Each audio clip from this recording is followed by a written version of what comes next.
But just by spending the most doesn't guarantee you success. And in the league, it shows it over and over again that the highest spending teams are not the most successful teams. It's the ones who have the best recruiting structure, the ones have the best chemistry. What's a way that you can instill a winning culture into the Crisp and Kelp? Standards. We have to raise standards. And some people's standards are here. My standards are here. I want them to be coming in here with feeling, man, we have to perform. Look at this. This is packed. This is real energy in the stadium. And so we all going to do this together. What's up, guys? It's Chris Moulton along with my co-host Andrew Martin, and this is the Union Report with Monterey Bay FC. And today we have with us Chairman and Chief Soccer Officer Oliver Wyss. How are you doing today, Oliver? It's great. Thanks for having me on. Listen, beautiful sunshine day in Monterey. Couldn't be better. Sitting on the field where we're going to build a dynasty. Ready to go. That's awesome. I love that. So we kind of want to just jump right into our questions. So Oliver, what was it that made you decide to make the jump back to a club? And then what was it that attracted you specifically to Monterey Bay? Very good question. I think after 9 years running a club and now 2 years at the league, I actually miss running a club. I miss being out here, having even these conversations, building something where everybody has one common goal. And I will say you suffer for 90 minutes on the weekend because you work really hard and you want to win. So when people think we enjoy always the games, we enjoy the wins. But it's really that desire and that passion of getting back into that feeling.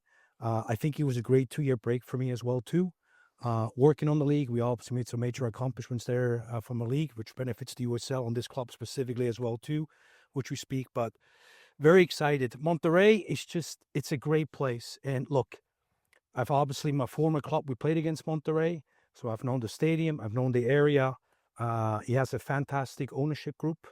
He has great pieces all around, from a beautiful stadium, from a great sporting staff to front office.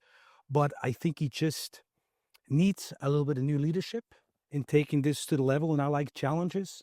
It's always easy to take something over that is already built. I like to build, but I want to build with great people. And it just really felt welcome here from everybody on. Had very good conversations with our ownership group. Obviously good conversations with Mike Sheehan, who came in a little bit earlier in the year. And I'm excited to get going. So Monterey was an easy choice for me at the end of the day. And I can't wait for the season to get started. Neither can we. Andrew? Yeah, a very warm welcome, literally, Oliver. Can you give fans a little bit of a scouting report about what you're bringing to the club? Well, listen, first and foremost, we want to build a winning club. I've heard from all the fans. I heard from everybody. It's about making the playoffs. But for me, it's more than just making the playoffs. It's about building a club that year after year is successful, is respected, and people in the community are really proud of. I think, as I said, after 9 years running a club in the USL, where we had some good successes, and then 2 years at the league, been a head coach originally, been a general manager, been a president, and then been the global director of sporting development at the league. I think I can bring a leadership where I can bring out the best in everybody. So for me, it's about leadership and making sure that we do everything in a team. It's not about one. It's about everybody. And I think the fact that I've sat in most of the positions here, it's going to be me to work with all these people very, very closely to bring the best out of them. And if they can do it, then I will have a tremendous impact, I think, on our players, on everybody else, and something where our fans are going to be proud of. And so, you know, I think if I would define it, yes, it's the leadership and overall guidance. And after working in this league and with the club, I think I have a fairly good understanding what it takes to be successful. But you can never take anything for granted because it's a very humbling game. And the one day you think you know everything about it, you're actually going to find out you know nothing about it. But it's exciting to be back. So I think, again, I'm going to bring a lot of leadership and a lot of vision to the club. Excellent. So, I know you've only been here for a couple of days now, but what's kind of in your mind the top priority for this off season for Monterey Bay FC? I think we have to restructure our entire sporting side, the way we look at players. If you follow my career a little bit, I believe players are assets, not expenses. but not everybody's going to be sold, right? You also got to have players that are just good USL players that help you hopefully win on the weekend. So I think with the way we recruit, we're going to recruit globally. We're going to recruit with a lot better resources and structures behind it, based on the way we want to play as a club, that identifies us as a club, on an attractive style, being aggressive, high press, specifically at home in such a beautiful stadium, right? Mm-hmm. So I think the recruitment strategy and how we're building that structure and who we're going to be and how we're going to identify ourselves on the field and the fan see us is the major stone, especially now in November and December. A lot of the contracts, everything is being done, but then also be patient. And specifically me, I only want players here that want to be here. Everybody is not 100% committed to everything we want to build here as an organization. There's no room for that. It's going to be full unity. We're going to work together. There's going to be unity between our front office and between our sporting side. We're one club. We want to have unity with our fans. As I said to you guys earlier, if we don't do well, I want to know. I'm not shy of criticism. We want to know, but we want to make you guys proud. So I think it's a lot of work on the sporting side. Front office obviously going to work very closely with Mike and the entire staff there. Want to make sure we can put in the vision of the original ownership group and the investors, which they want to have a winning team, but most importantly, a team that the fans and the community be proud of. And that's what I'm going to judge myself on. I want people like you and the fans to come here and say, hey, this is real. This is a real club. This is what we are. This identifies with us. And that's going to take a little bit of work, but I'm extremely confident by the time season kicks off, we're going to be many, many steps ahead of where we are today. Awesome. We like the sound of that. You talked about it a little bit, but soccer is truly an international game, and international connections and talent are something that's been central to your career. Can you talk a little bit about what having a strong international presence can mean to a club? And then secondly, many fans of Monterey Bay have been hungry for an international friendly to happen here at some point. Do you foresee something like that possibly occurring at Cardinale Stadium in the future? Yes. Okay, so let's answer that first. Yes. And then I start off. Obviously born and raised in Switzerland, the European game, and it's very simple, right? In the European game, you play for a local club, you work your way through the system, and you hopefully can sign for the first team. And if you do well there, hopefully you can go to the mega bigs team and all there.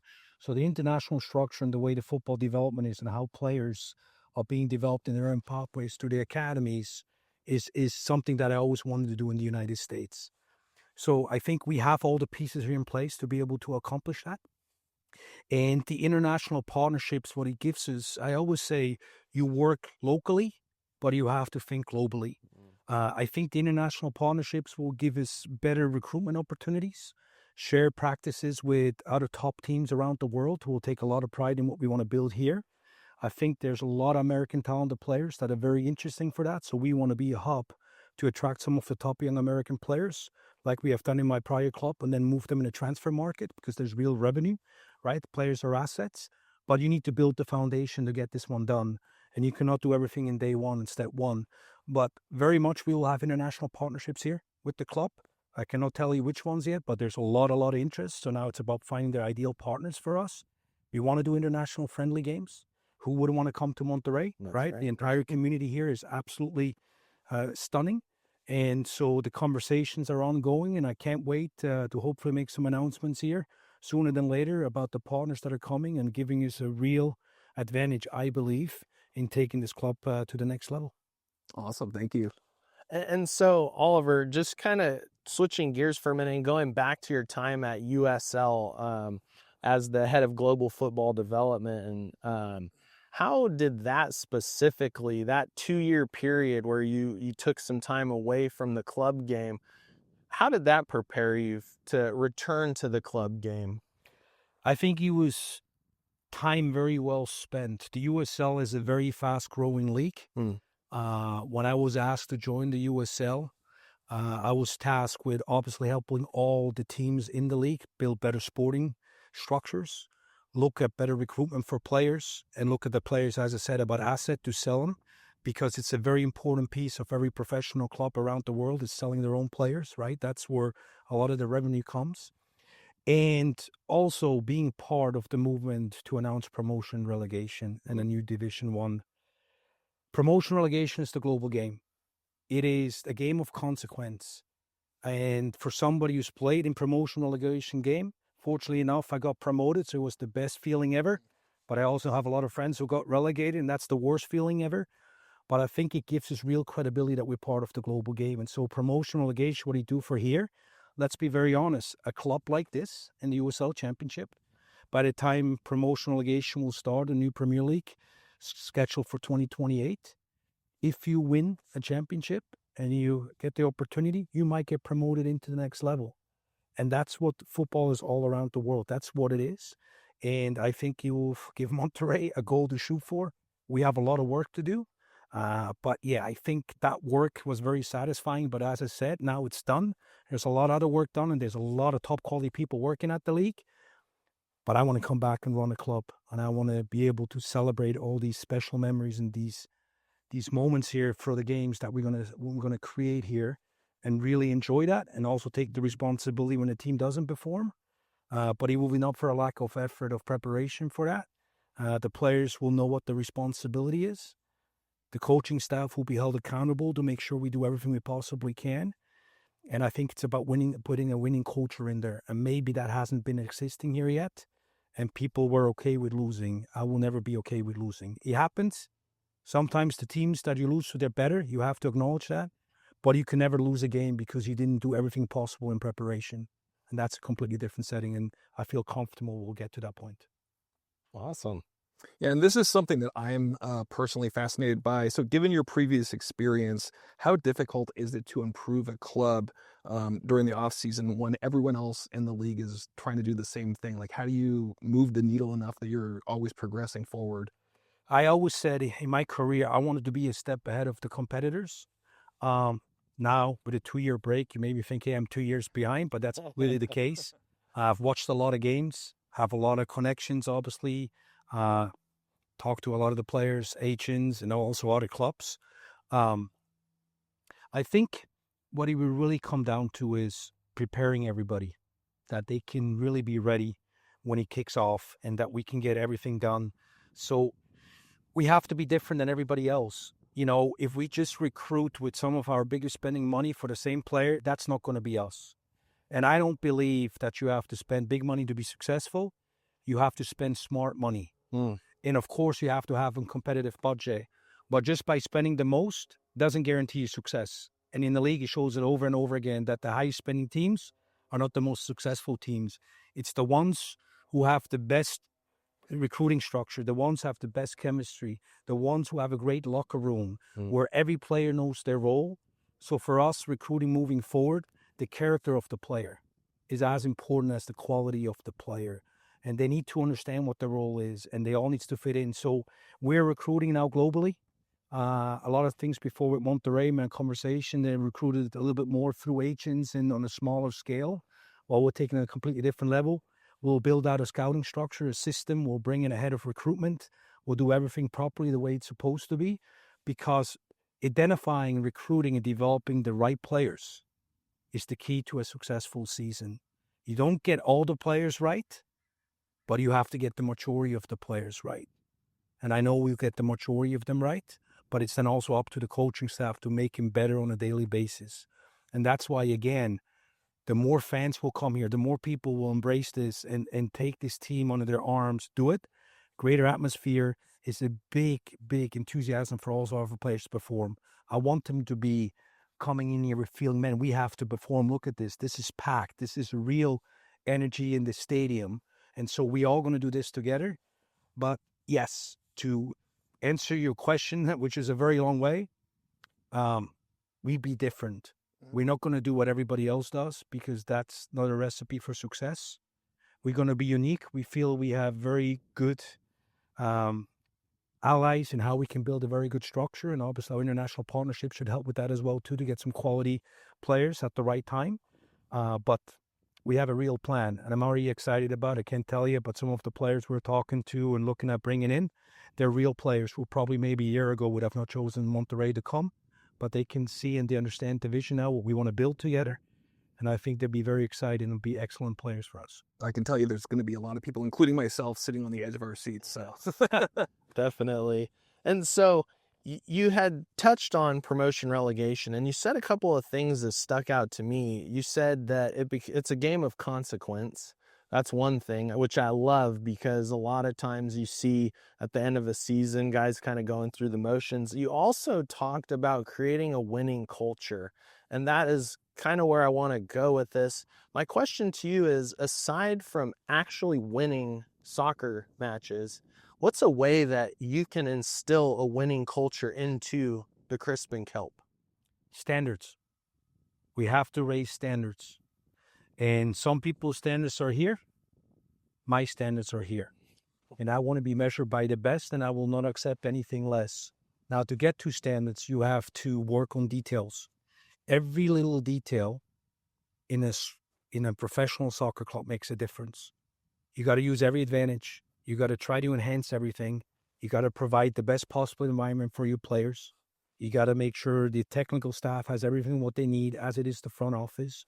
And so you fix all the little details. And in the USL, if you get all the details right and you build a powerhouse team at home that is very supported, that is usually a great start to be successful. And winning is contagious. So is losing. And sometimes teams start losing and going back into promotion relegation. Think about Monterey this season that just ended. The last game against Las Vegas could have been the difference between who gets promoted or, in this case, obviously relegated. Right. That's real consequence. That is like, wow, if you get to go to a game, and that's what soccer is in the world's game. Think about the games from the championship into the Premier League, how much a financial impact that has. These are the games that people want to see, and there's real tensions around it. So when we can bring all these games all year long, as I said, if you can win it, you have a chance to get promoted, but also when you could get relegated, that becomes a massive burden. So I think these are the opportunities that we will ultimately have to create here. And even in a game like that, the last season game, and players' contracts are on the line and negotiations, you could have probably seen a different kind of atmosphere in this end stretch than it was before, right? I just have to say, I'm so pumped up and excited right now. So our next question for you is, what are your initial hopes for continuing to build a youth system with Monterey Bay, seeing as an academy and a path to pro that cultivates local talent is something that often sets the most successful clubs apart? 100%.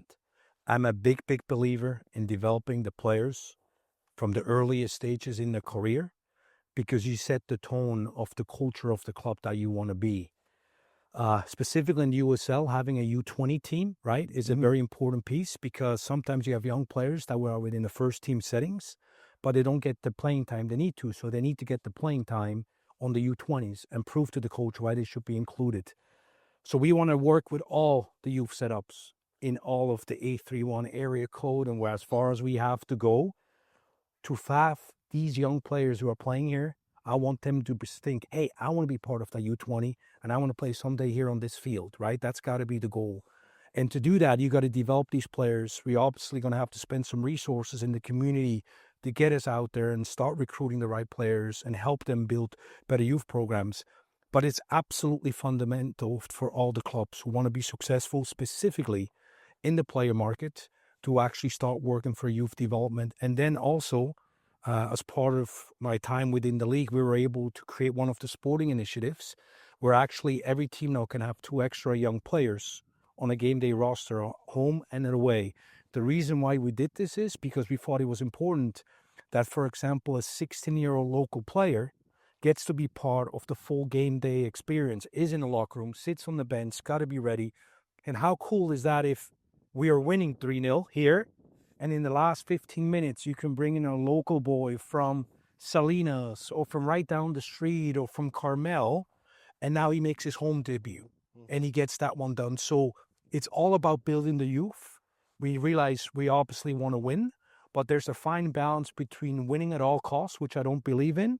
I believe it's a balance between winning and obviously developing players so we can also be part of the global transfer market, but you got to find that balance correctly. But it all starts with the youth development. I'm very happy, obviously, for Monterey Bay Football Club to have a U20 team, because we're going to be doing a lot of development and recruitment for that area. And then it's up to the players to prove themselves when they get invited to train with the first team, if they're good enough or not. So it's going to be an exciting time for that.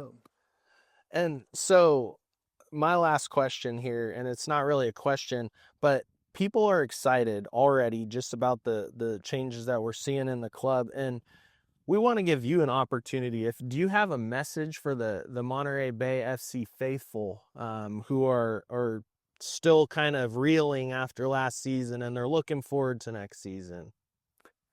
Come and support us. The one thing I can assure you, we will have a team here that you'll be very proud of and you can identify yourself of. Nothing is going to be perfect, but we will do our utmost best to put a team here on the field and represent the community and try to be a real team that is on the front and really make a difference. And with your support and your belief, we'll accomplish many, many great things and create long-lasting memories, because there's nothing more special than winning. That's right. But we want to win within the community, within our style, and we want to be, again, a team that everybody feels, wow, this is for real. So fans, come and support us. Come and be out here. Forget what maybe has happened the last 4 years on the field. We cannot change that. But it's a new history that we're setting now, and we want you to be part of it. And we appreciate your support in the past, but we want you to come out even more moving on forward. And that's going to be something where we really need your help, because without you, we cannot build what we want to go. All right, so that's the end of our regularly scheduled stuff. Now we're going to jump into a rapid fire segment just to allow the fans at home an opportunity to get to know you a little bit outside of the front office. So we're going to ask you a series of questions. You just answer as quickly and concisely as you can, okay? I heard about that, so let's see. I'm going to be trying to be as quick as I can. All right. Hit me. What is your favorite hobby? It's probably I'm a massive fan of winemaking. And we have some other people working the club. Big winey. Okay, you're in a good area for that. Well, this will kind of play off that. What is your favorite food? Anything that pairs really well with a great wine dinner. Okay. Who's your favorite all-time soccer player? Diego Armando Maradona. All-time best. No argument there. No conversation. And what do you consider your greatest professional achievement? I think winning a championship in 2021, but also building long-lasting memories with the club and the friendship that went off this. What's your favorite movie? The Family Man. Okay. Is that Nicolas Cage? That is Nicolas Cage. Okay. And I know you're asking why, but it's basically depending on which side of the street you walk or whatever happens, the decision you make, might have a completely different future ahead of you. And many times it made the right direction in the right step, and so far it's worked out okay. Awesome. And who would you consider your personal hero? My parents. I've learned from my father and from mother all the great traits in how to be respectful and hold yourself to the highest standards and lead by example. Awesome. Well, hey, I think you crushed it. And we're so excited, Oliver, to have you here with the club and taking it in a new direction. And just after hearing your answers in today's interview, I'm so pumped up. And so that's all the time we have for this episode. I do want to personally just take a moment to thank the MBFC family for all the prayers, the good vibes, and the positive thoughts that you sent to my family, specifically my daughter, over the last month and a half as we were up at the hospital when she was having heart surgery. So thank you guys for that. And with that, tune in next time. We are so thankful that you guys stuck around, and I hope you're as excited as we are. I have to ask you, what's your daughter's name? Isabel. Will she be ready to walk out on the opening day with our captain on the field? Will she be ready by then? She'll be ready. And if she's not ready by then, we'll get another game. But we want to have her 100%. Okay, awesome. Well, thank you guys again. Oliver, thank you so much. You're very welcome. Thanks for having me. Glad to be part of this very special organization, and the best is yet to come.